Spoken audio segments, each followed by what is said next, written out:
Alright, picking up where we left off, we're going to start on with Turning Point. So, the victory at Antietam marked only a temporary glimmer of hope. It would be another year before the Union would reach a turning point in the war and gain ground against the Confederacy. Burnside, who's known for his sideburns, proved to be more aggressive than McClellan, but perhaps he was too aggressive. His disastrous attack at Fredericksburg led to his replacement by Joseph Hooker, whom Lee defeated at Chancellorsville. Nevertheless, Chancellorsville cost the Confederates dearly. Their losses were roughly equal to those of Union forces, and theirs were harder to replace. In addition, Stonewall Jackson was killed in the battle. To compound matters, the war in the West was not going well for the Confederacy. Given his own situation and the decline in Northern morale after Chancellorsville, Lee decided once again to invade the North. The Union Army, now commanded by George Meade, halted Lee's advance at Gettysburg. Lee retreated after losing a major battle for the first time. Meade, however, failed to press his advantage. Grant assumed command of the Union troops in the West when Halleck was called east in July of 1862.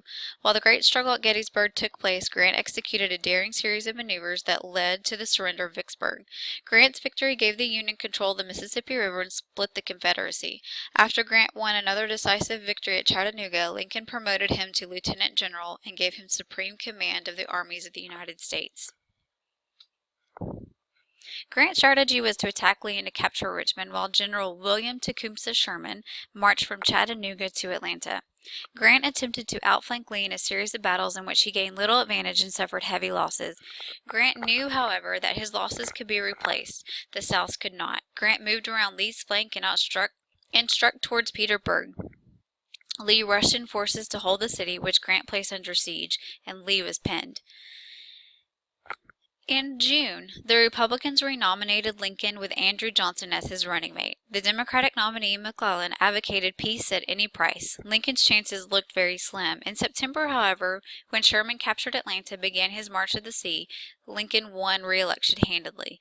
In December of 1864, Sherman, who believed in total war and the necessity of destroying the South's economic base and its morale, entered Savannah and marched northward. Lincoln opened his second term with an appeal for tolerance, mercy, and reconstruction for the sake of a lasting peace between the sections. Lee desperately tried to pull his army back from Petersburg, but his force was enveloped by Grant's. Richmond fell on April the 3rd. Lee and Grant met at Appomattox Courthouse on April 9th, where Lee surrendered.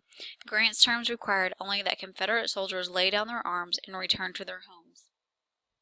He agreed to allow Southern soldiers to keep their horses. By the end of 1863, the Confederacy was on the road to defeat. Northern military pressure sapped its manpower. The blockade sapped its economic strength. Shortages led to drastic inflation. Efforts to increase manufacturing were only moderately successful because of shortages in labor, capital, and technical knowledge. Southern prejudice against centralized authority prevented the Confederacy from making effective use of its scarce resources. On the other hand, the Northern economy boomed after 1861. Government demands stimulated manufacturing. Congress passed a number of economic measures previously blocked by Southerners, including various tariffs: the Homestead Act, the Morrill Land Grant Act, and the National Banking Act. Although the economy grew, it did so at a slower pace than before or after the war.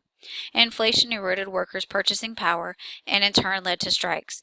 Reduced immigration contributed to labor shortages. The war hastened industrialization and laid the basis for many other aspects of modern civilization.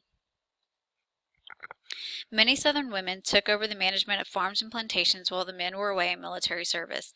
Others served as nurses in the Confederate Medical Corps or as government clerks. Northern women also ran farms and took jobs in factories or with government agencies. Elizabeth Blackwell, the first woman doctor in the United States, helped to organize the Sanitary Commission. The gradual acceptance of women nurses indicated that the proper sphere for women was expanding, another modernizing effect of the war. The Civil War cost the nation more than 600,000 lives. The South suffered enormous property damage. The war left bitterness on both sides, and despite the cost, the war did end slavery, and secession became almost inconceivable. A war designed to preserve a union of states had created a nation. America emerged from the war with a more technologically advanced and productive economic system.